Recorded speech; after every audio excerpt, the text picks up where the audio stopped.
বিধান অনুযায়ী রাসূলুল্লাহ সাল্লাল্লাহু আলাইহি সাল্লামের সুন্নাহ অনুযায়ী ফিতরা আমাদেরকে এক সা আদায় করতে হবে।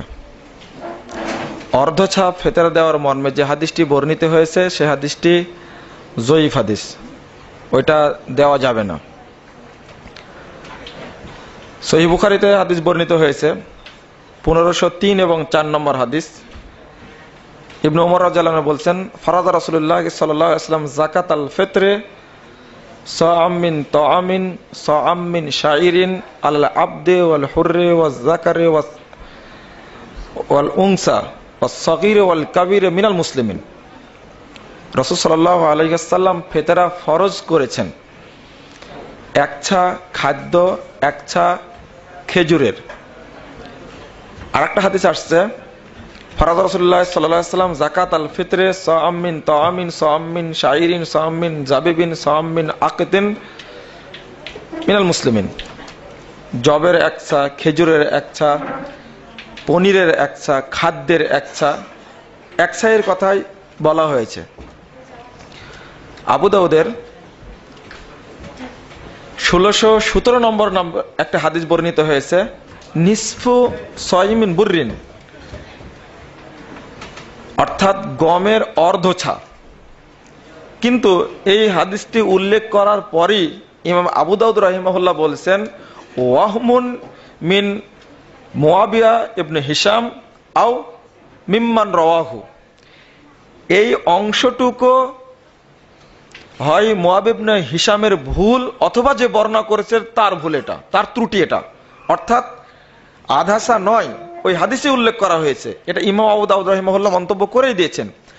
অতঃপর তিনি 1620 নম্বর হাদিসে এসে তিনি স্পষ্ট একসা ফিতরা দিতে হবে এই মর্মে বিস্তারিত এই হাদিসটি উল্লেখ করেছেন। একসা খাদ্যের, একসা খেজুরের, একসা জবের, একসা পনিরের, একসা আঙ্গুরের, এই মর্মে উল্লেখ করেছেন। বোঝা গেল অর্ধছা মর্মে যে হাদিসটি বর্ণিত হয়েছে সে হাদিসটি জয়ীফ, পক্ষান্তরে একসার হাদিস সহিহ। একসা আমাদের দেশের কেজির ওজনের 2.5 কেজি। আমরা 2.5 কেজি মাথা পিছু ফিতরা দেব খাদ্য বস্তুর দ্বারা, যে যা খায় তার দ্বারা ফিতরা দেব। হেদায়ার সাদাকতুল ফিতরে উল্লেখ করতে যেয়ে মূল হেদায়ার 208 পৃষ্ঠায় আলোচনা করতে গিয়ে বলা হচ্ছে এইভাবে, ইসলামী অর্থনীতির মৌলিক একটা অংশ হলো সাদাকাতুল ফিতর, নিঃসন্দেহে যা প্রত্যেক মুসলিম ব্যক্তি আদায় করবে, সে দরিদ্র হোক আর ধনী হোক, সে দাস হোক বা স্বাধীন ব্যক্তি হোক, ছোট হোক বড় হোক, যেটা হাদিসটি বললাম। সেক্ষেত্রে হেদায়া বলছে এই মর্মে, সাদাকাতুল ফিতরে ওয়াজিবাতুন আলাল হুররিল মুসলিমে ইদা কানা মালিকান লিমিকদারিল নিসাব। কয়েকটা শর্ত উল্লেখ করেছে। 1 নম্বর, ফিতরা দেওয়াটা হলো ওয়াজিব, আর রাসূল করলেন কি ফরজ। আমি দুইটা জিনিসকে পাশাপাশি রাখছি। রাসূল সাল্লাল্লাহু আলাইহি সাল্লাম বললেন ফিতরা দেওয়া ফরজ, হেদায়ার উক্তি হলো সাদাকাতুল ফিতরে ওয়াজিবাতুন, ফিতরা দেওয়া ওয়াজিব। আল্লাহ রাসূল বলছেন যে আলাল হুররে আলাল আবদে ওয়াল হুররে ওয়াস সাগীর ওয়াল কাবীরে, একজন দাস ব্যক্তির উপরেও ফরজ, একজন স্বাধীন ব্যক্তির উপরেও ফরজ। হেদায় বলছে আলাল হুররেল মুসলিমে, কেবলমাত্র স্বাধীন ব্যক্তির উপরে ফরজ, এটা কোন চাকর দরিদ্রের উপরে ওয়াজিব নয়। এরপরে বলছেন ইদা কানা মালিকান লিমিকদারিন নিসাব, যখন কোনো ব্যক্তি নেসাব পরিমাণ সম্পদের মালিক হবে তখন ওয়াজিব হবে। রাসূল সাল্লাল্লাহু আলাইহি ওয়াসাল্লাম কে নেসাবের মালিক হলো আর হলো না তা কিন্তু বললেন না, সরাসরি বললেন প্রত্যেক যেই মুসলিম তাকেই ফিতরা দিতে হবে, তার উপরে ফরজ। এখানে বলা হলো যে যদি নেসাব পরিমাণ সম্পদের মালিক হয় তবেই দিতে হবে। এখন একদিক থেকে চিন্তা করুন, একদিকে বলা হচ্ছে এটা ওয়াজিব, এরপরে বলা হলো কেবলমাত্র যারা স্বাধীন ব্যক্তি সক্ষম তারা দিবে, এরপরে বলছেন যারা নিসাব পরিমাণ সম্পদের মালিক তারা দেবে ফিতরা। রাসূল সাল্লাল্লাহু আলাইহি ওয়াসাল্লাম বললেন ধনী হোক দরিদ্র হোক, ছোট হোক বড় হোক, নারী হোক পুরুষ হোক, মুসলিম যে তার উপরে ফিতরা ফরজ। সেখানে ইসলামী অর্থনীতিকে এখানে একেবারে সংকীর্ণ করা হয়েছে। এর পরের বাক্যটা হলো নিসফুমি বুররিন, অর্ধসা ফেতরা দিতে হবে। তাহলে একদিক থেকে শুরু করে শেষ পর্যন্ত আলোচনা যেটা আসলো, ইসলামী অর্থনীতিকে এই জায়গায় সংকুচিত করা হয়েছে। পক্ষান্তরে রাসূল সাল্লাল্লাহু আলাইহি সাল্লাম ইসলামী অর্থনীতিকে আরো প্রবৃদ্ধি করতে চেয়েছেন। আমরা একসা করে ফেতরা দিব এবং খাদ্য বস্তু দ্বারা ফেতরা দিব, এবং এটাকে ওয়াজিব মনে করব না, বরং ফরজ মনে করব ফেতরা দেওয়াটা। যারা দরিদ্র ব্যক্তি তারা ধার করে প্রয়োজনে ফেতরা দিবে, অন্যের কাছ থেকে নিয়ে ধার পরিশোধ করবে। এতটুকু কথা আসছে। এরপরে একটা অংশ, খাদ্য বস্তু দিয়ে দেব না টাকা দিয়ে দেব, এখানে একটা পার্থক্য আপনারা লক্ষ্য করবেন।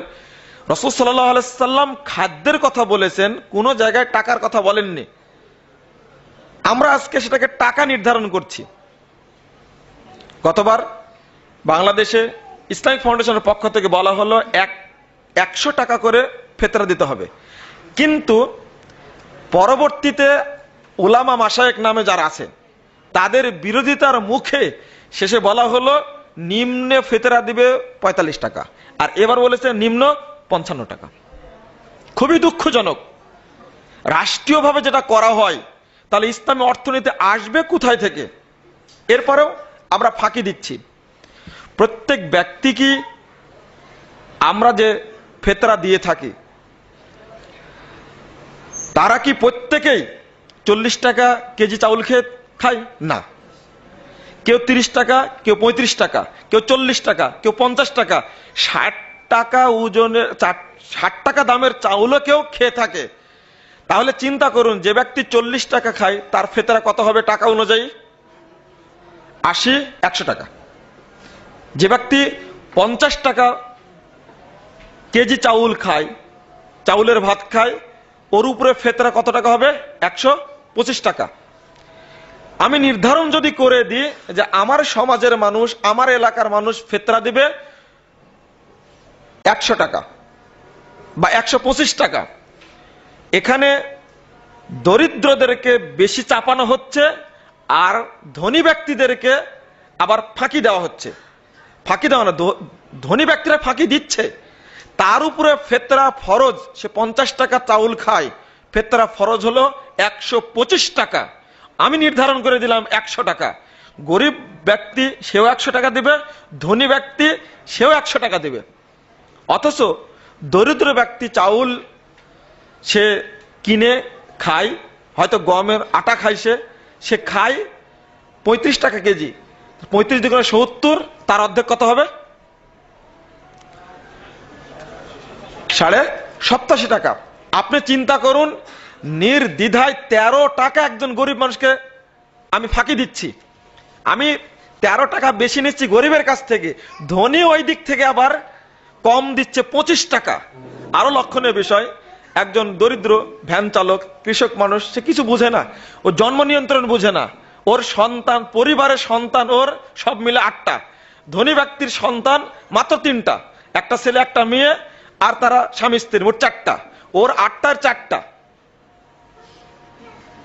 কত দিক থেকে ইসলামী অর্থনীতিকে কোণঠাসা করা হয়েছে তা বলে শেষ করা যাবে না। আরো এই মর্মে আলোচনা আছে। তবে এতটুকু জানতে হবে, ফেতরা আমরা যে যা খাই সেই অনুযায়ী ফেতরা দেব।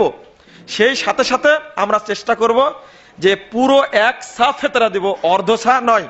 আরো উল্লেখ্য যে আমি ফেতরা দিব মদিনার সা অনুযায়ী, আমার রাসূল মদিনার, কিন্তু ইরাকের সা অনুযায়ী আমি ফেতরা দেব না। এটা লক্ষ্য রাখতে হবে। বাংলাদেশের অধিকাংশ মানুষ ইরাকি সা অনুযায়ী অর্ধসা ফেতরা দিয়ে থাকে। আমি ফেতরা দেব মদিনার সা অনুযায়ী, রাসূলুল্লাহ সাল্লাল্লাহু আলাইহি ওয়াসাল্লামের সা।